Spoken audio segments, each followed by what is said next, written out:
Mire, le doy gracias al Señor, mientras tanto, le doy gracias al Señor, porque hoy pudimos adorar al Señor de una manera espectacular, me encantó. Me encantó que hayan participado los chicos de San Martín. Me encanta que seamos una sola iglesia. Ya pronto vamos a tener Villa, vamos a tener Pilolil y vamos a participar todos. Y vamos a poder adorar al Padre. Amén. Bienvenida, Jessica. Tenemos uno chiquitito, recién hecho ahí, recién nacido. Acá dijimos, wow, no pensé que iban a venir. Mire, acá dijimos que si no los ganamos, los hacemos. Entonces, en este ministerio de Moisés, Dios le da los rudimentos básicos de discipulado al pueblo y de cómo debían tratarse entre ellos y cómo debían tratar a la presencia de Dios. También se establecen grupos de liderazgo que apoyan a Moisés en el destino profético que ellos tenían, ¿sí? Que era llegar a Canaán. Estos líderes son el apoyo que Moisés necesitaba para llegar a la tierra prometida, ¿verdad? Quiero explicarle un poquito que 450 años antes de este acontecimiento que le estoy narrando, Dios le dice a Abraham, vete de tu tierra y de tu parentela a la tierra que te mostraré. ¿Cuál era esa tierra? La tierra de Canaán. 450 años Dios le da una palabra a Abraham y le dice que se mueva. Pero Abraham no se movió, se quedó en un lugar y allí tuvo un hijo que se llamó Isaac. Isaac se casó y tuvo un hijo que se llamó Jacob. O sea, estoy resumiéndolo todo, ¿no? Si usted me dice que es parte del discipulado, me va a decir, le faltan hijos, pastor, porque antes tenían varios. Pero luego Jacob tiene a un hijo que tuvo a 12, pero uno de esos se llama José. Ese tal José, un día es vendido por sus hermanos como esclavo y llega a Egipto, vendido por sus hermanos, así que es medio complicado. Unos hermanos no eran de casa del padre, no, diga conmigo, no eran de casa del padre. Los hermanos lo venden como esclavo y él llega a Egipto. Es encarcelado, le estoy resumiendo la historia de 450 años, se lo estoy resumiendo en 2 minutos. Primero va donde un amo que se llama Potifar, que es el que lo compra. Luego, por una circunstancia que tuvo con la esposa de Potifar, lo meten preso. Desde la cárcel, él le dice al copero, acuérdate de mí cuando estés allá con Faraón, acuérdate de mí, porque José le había revelado un sueño que este copero había tenido. Cuando el copero llega, se acuerda de José, se acuerda 2 años después, un amigo del copero. 2 años en Cana el tipo, y recién 2 años después se acuerda, y Faraón tuvo un sueño que era de las 7 vacas gordas y las 7 vacas flacas. ¿Se acuerda de la novela? Allí José revela el sueño a Faraón y el Faraón lo pone segundo al mando después de él. O sea, no había nadie más con autoridad que José, solo Faraón arriba y de José para abajo se regía todo. José aprovecha de traer a su familia, que estaba en una miseria total porque los campos habían perdido toda su producción. José aprovecha de traer su familia a Egipto y allí se forma una nación. Y ahora presta atención en esto. Fíjese el propósito de Dios. Una nación, la gran nación de Israel. La mayoría de las naciones que se narran de esa época desaparecieron, la mayoría. Pero Israel, a pesar de todo lo que vivió, todavía sigue estando presente y es una de las naciones más poderosas en el mundo. ¿Por qué le digo esto? Porque esa nación se gestó en esclavitud. Ahora déjeme decirle la similitud que hay con nosotros. Lo maravilloso de esta historia, la historia de la nación poderosa de Israel, fue gestada en esclavitud. No se le hace conocido, amado hermano, de cada localidad, líder de cada localidad, que mientras usted y yo estábamos sumidos en la esclavitud del pecado, mientras estábamos sumidos en pecado, Dios ya nos miraba diciendo, yo voy a hacer con él, con Pilolil, con Pegüeña, con San Martín de los Andes, con Aluminé, una nación grande. Pero ¿cuál era el problema? El gran problema era que ellos se veían como esclavos. Y ese era un conflicto. Ahora diga conmigo, fin de una etapa. Cuando Moisés y todos sus líderes llevan al pueblo por el desierto, llegan a un lugar llamado Cades Barnea. Cades Barnea significa lugar santo o desierto sagrado de la peregrinación. Lo cierto es que el pueblo llega hasta este lugar y tiene que tomar una decisión sumamente importante. Diga conmigo, Cades Barnea, un lugar de decisión. Ahora, Dios lleva a Moisés a lo alto de la montaña para que contemple la tierra que le daría por heredad, pero le dice que él no entraría. Qué triste, ¿verdad? En Deuteronomio 32, los que tienen Biblia o los que tienen su Biblia en el celular pueden leerlo. Deuteronomio 32, verso 48 al 50. Ese mismo día el Señor le dijo a Moisés: ve a Moab, a la montaña que está en el oriente del río, y sube al monte Nebo, que está frente a Jericó. Contempla la tierra de Canaán, la tierra que les doy al pueblo de Israel como preciada posesión. Y le dice, verso 50, entonces morirás allí, en la montaña. Te reunirás con tus antepasados, tal como tu hermano Aarón, que murió en Hor y se reunió con sus antepasados. Dígame si no fue triste el problema. El tipo había hecho todo lo posible por sacar al pueblo de Israel de la esclavitud de Egipto y lo logró. Dios lo usó. Pero déjeme hacer un paréntesis en este momento. Diga conmigo, fin de una etapa. Quiero mostrarle por qué. Moisés nació en un pueblo que estaba cautivo. Nació en cautiverio. Moisés nació esclavo. Pero si usted no leyó la historia y sí vio la novela, se va a acordar que lo pusieron dentro de un canastito, lo pusieron en el río. ¿Se acuerdan? ¿Se acuerdan de la Biblia o de la novela? Sean sinceros. Lo ponen en el canastito y el río se lo lleva, lo encuentra la hija de Faraón y lo cría. Bueno, el tema es este. Moisés nació en esclavitud, pero fue formado y educado en libertad. Era necesario cambiar la mente de esclavo de Moisés por una mente libre, porque de otra manera Moisés no hubiera servido como libertador. ¿Usted se da cuenta? Si Moisés hubiese sido el Moisés nacido en esclavitud, su mente nunca hubiese alcanzado para el propósito que Dios tenía con el pueblo. Fue criado con mentalidad de libre. Luego Moisés es llevado 40 años al desierto y es procesado. ¿Por qué? Porque esa libertad que tenía lo hizo ser arrogante. ¿Usted conoce el dicho popular que dice piojo resucitado? ¿Conoce? Piojo resucitado. ¿Por qué? Pues si nunca tuvo nada, ahora que tiene se hace él. Moisés tuvo que ser procesado. ¿Por qué? Porque nadie que se cree autosuficiente, présteme atención, nadie que se cree o sea autosuficiente sirve para llevar a un pueblo a un destino profético. Moisés representa el comienzo de un ministerio, representa un estilo de liderazgo, representa una estrategia simple que todos pueden seguir. Moisés representa una etapa que el pueblo debía vivir para llegar a Cades Barnea, un lugar de decisión.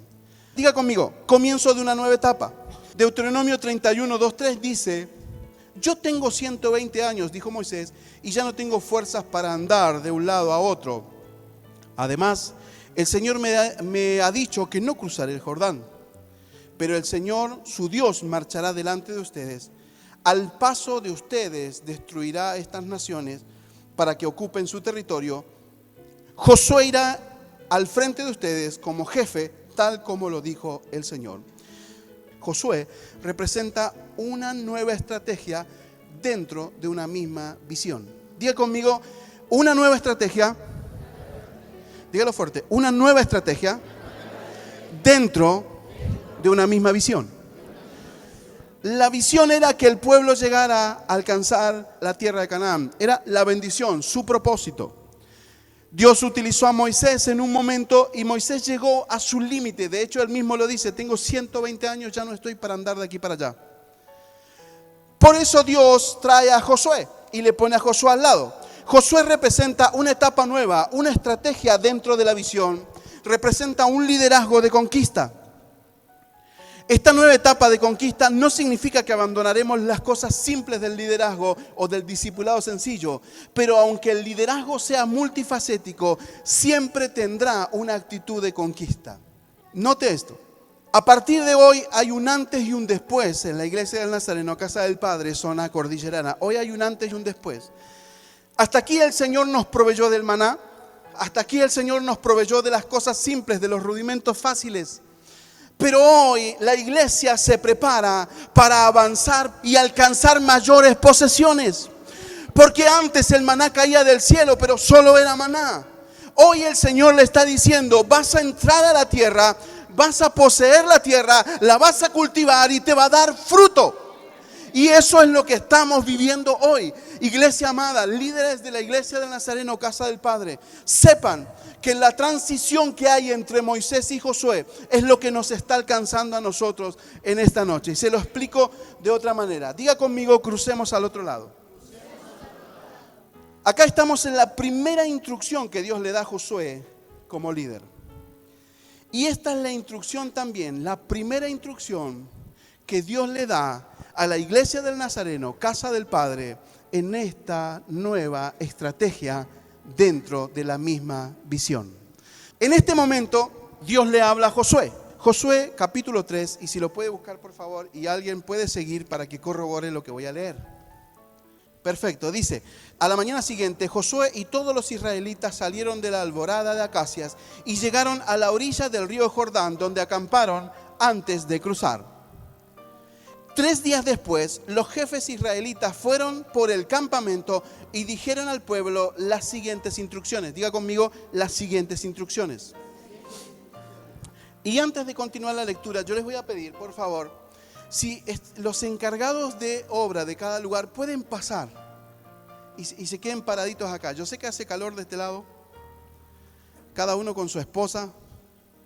Estos son los encargados de obra de Pilolil, Jaime y Marianela, para los que no lo conocen, Juan y Gaby de San Martín de los Andes, Paola y Hugo de Villa Pehuen. Y usted me dice, ¿y Aluminé qué pasó? Bueno, estamos nosotros. Pero en representación del equipo, yo le voy a pedir a Cristina y a Mariana si pueden pasar del lado allá. Solo en representación, nadie le salte el rechazo, por favor. Presten atención los encargados de cada lugar, porque es una palabra que va a activar. Dios habla a la iglesia, a todos. Cuando vean a los sacerdotes levitas de cada localidad llevar el arca del Señor, dejen sus puestos y síganlos. Dado que ustedes nunca viajaron por este camino, y ellos los guiarán. Cuando vean a los sacerdotes, o sea a ellos, levitas, levantar el arca del pacto del Señor, esto es la presencia, dejen sus puestos y síganlos. Dado que ustedes nunca viajaron por el camino, ellos los guiarán. Quédense como a 1 kilómetro detrás de ellos, mantengan una buena distancia entre ustedes y el arca, asegúrense de no acercarse demasiado. ¿Esto qué es? Presten atención, cada localidad, respétenlos, y que la familiaridad no estorbe para ver la unción que Dios ha puesto sobre ellos.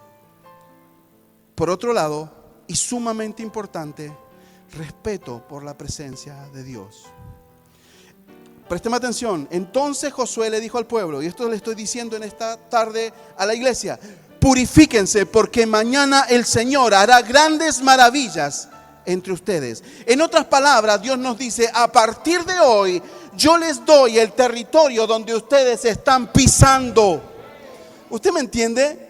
Mire, amada iglesia, lo que Dios le está diciendo, purifíquense porque mañana haré grandes maravillas. En otras palabras, Dios le está diciendo, prepárense, amada iglesia de las localidades, prepárense, porque viene un tiempo de conquista mayor.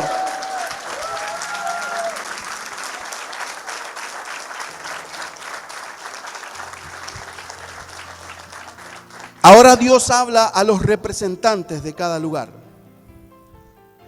Por la mañana Josué les dijo a los sacerdotes, a todos nosotros, levanten el arca del pacto y guíen al pueblo hasta el otro lado del río. Así que ellos se pusieron en marcha y fueron delante del pueblo.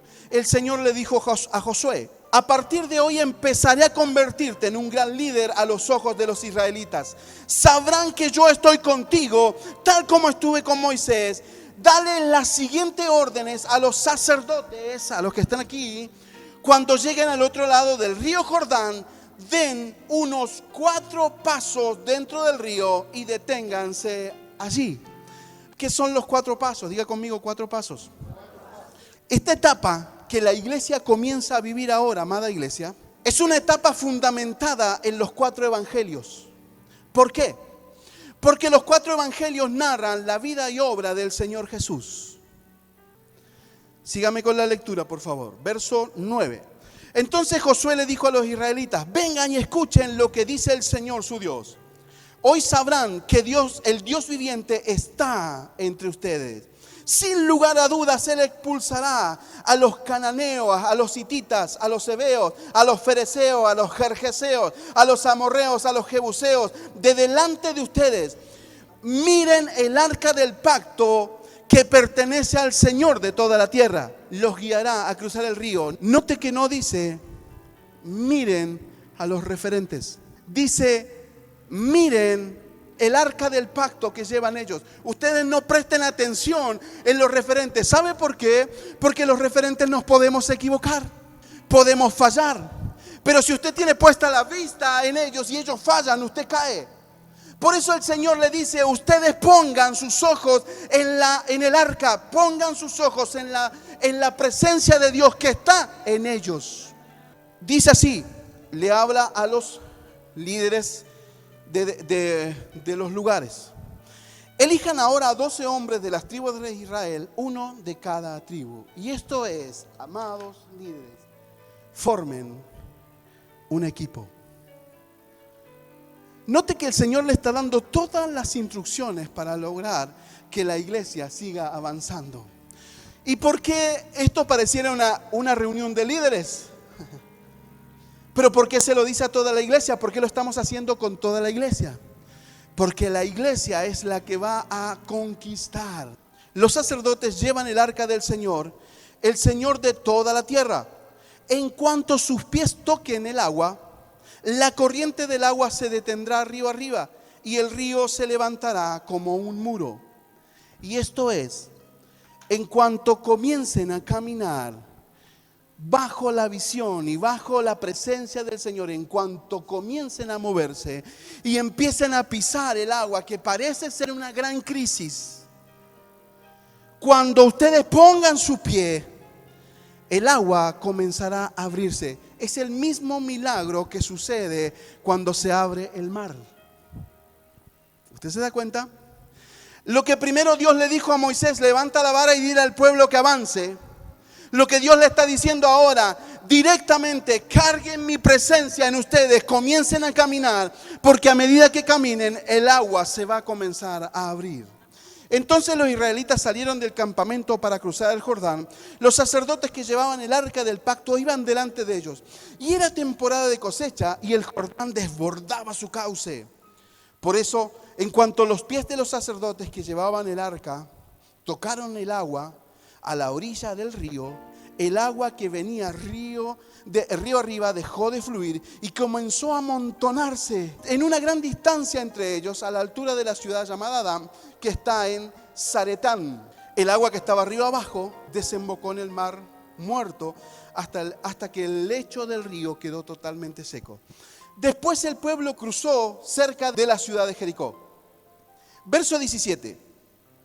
Mientras tanto, los sacerdotes que llevaban el arca del pacto del Señor se quedaron parados en tierra seca, en medio del lecho, mientras el pueblo pasaba frente a ellos. Los sacerdotes esperaron allí hasta que toda la nación de Israel terminó de cruzar por tierra seca.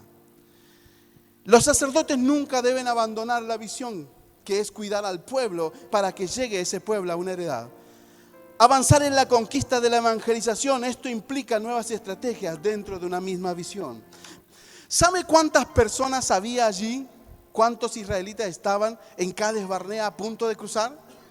1,5 millones de personas. Ahora dice la Biblia que los referentes de cada lugar, que los sacerdotes, los cuales llevaba el arca, se quedaron parados con el arca sobre los hombros en el lecho del río seco, hasta que 1,5 millones de personas pasaron. Si uno se pone a leer a simple vista, pareciera que el pueblo estuvo ahí sí, unos 40 minutos hasta que pase, va a caminar, gordo, caminar. Ahora, ¿se imagina cuánto tiempo estuvo parado los sacerdotes sosteniendo la presencia hasta que el pueblo, 1,5 millones de personas alcancen a cruzar? Usted se da cuenta que el grado de santidad que tiene que tener el líder tiene que ser tan amplio y tan fuerte, porque 1,5 millones de personas no pasa en 5 minutos. Pasa en una gran cantidad de tiempo, y allí es donde el liderazgo tiene que estar parado, esperando que el pueblo avance y entre a la conquista, a la tierra prometida. Parado en el lugar, cargando la presencia, eso es cuidando mi santidad.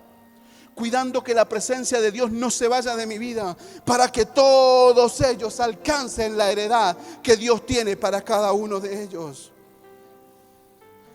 Es un compromiso en mi vida. Como pastor es un compromiso. Hasta que 1,5 millones de personas, hasta que Dios termine mis días.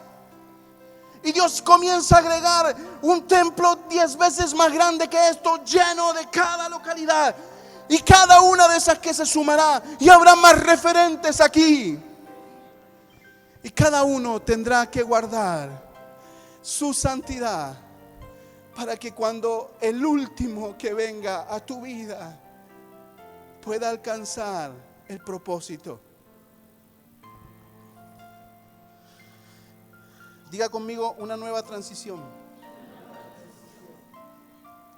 Vimos como una transición entre Moisés y Josué, ¿verdad? Recién lo acabamos de ver. La transición entre Moisés y Josué. Pero ahora vamos a ver otra transición, y aquí vamos a ver por qué la revelación de los 4 pasos. 6 días después, Jesús tomó a Pedro y a los hermanos Santiago y Juan y los llevó a una montaña alta para estar a solas. Mientras los hombres observaban la apariencia de Jesús se transformó a tal punto que la cara le brillaba como el sol y su ropa se volvió blanca como la luz. De repente, dice la Biblia, aparecieron Moisés y Elías y comenzaron a conversar con Jesús. Pedro exclamó: Señor, es maravilloso que estemos aquí. Si deseas, haré 3 enramadas, como para recordatorio, una para ti, una para Moisés y la otra para Elías.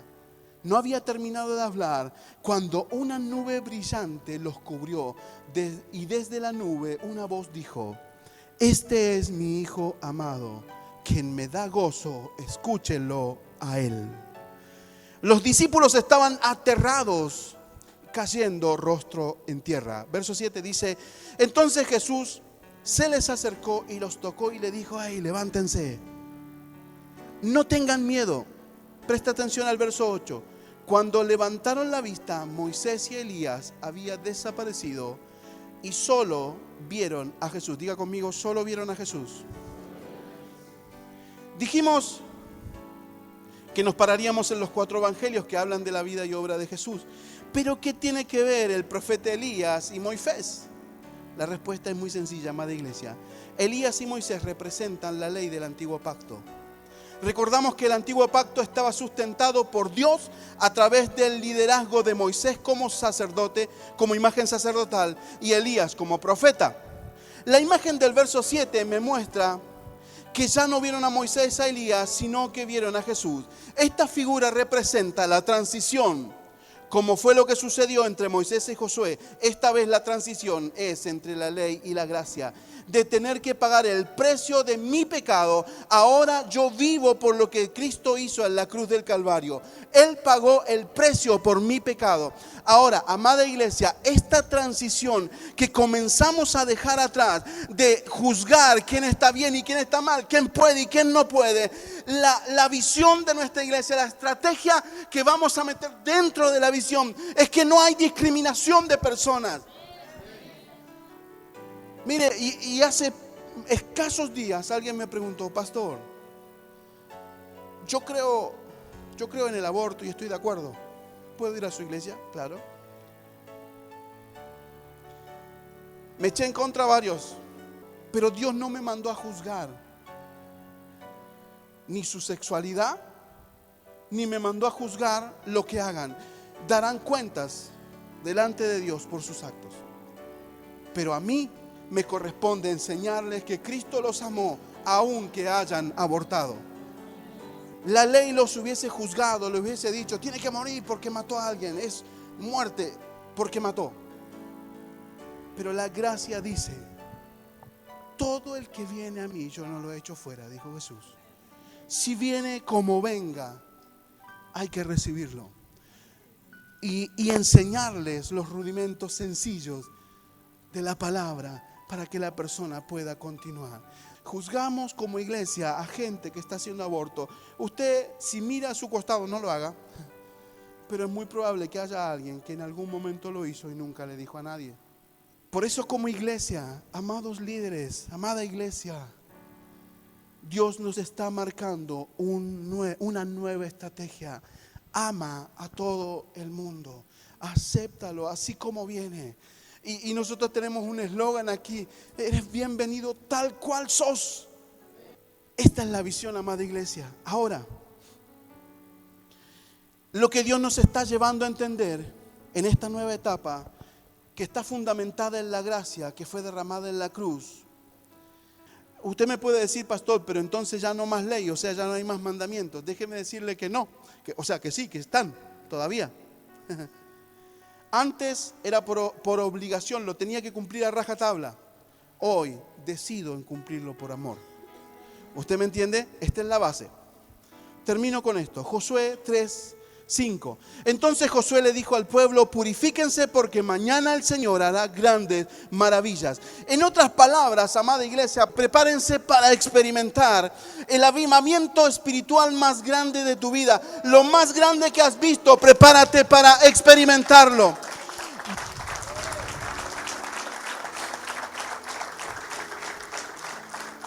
Dios dio su palabra. Hoy comienza una etapa de cosechar lo que fue sembrado, de trabajar para vencer el pecado, de amar a Dios con todo el corazón. Es el tiempo de dejar atrás los caprichos de que se haga todo a mi manera, cuidar y respetar la visión, cuidar y respetar los líderes asignados y cuidar y respetar la presencia de Dios por sobre todas las cosas. La tierra a la cual entramos hoy, amada iglesia, a partir de hoy, al momento que usted salga, esa tierra que usted va a pisar cuando lleguen a sus localidades, esa tierra es una tierra fértil que dará fruto al 100%. Prepárese para invertir, prepárese para comprar, para trabajar, porque en medio de la crisis el pueblo podrá construir, podrá comprar, podrá avanzar, y otros dirán: ellos tienen un Dios aparte. Y así es, amada iglesia, así es. Denles aplauso al Señor bien fuerte.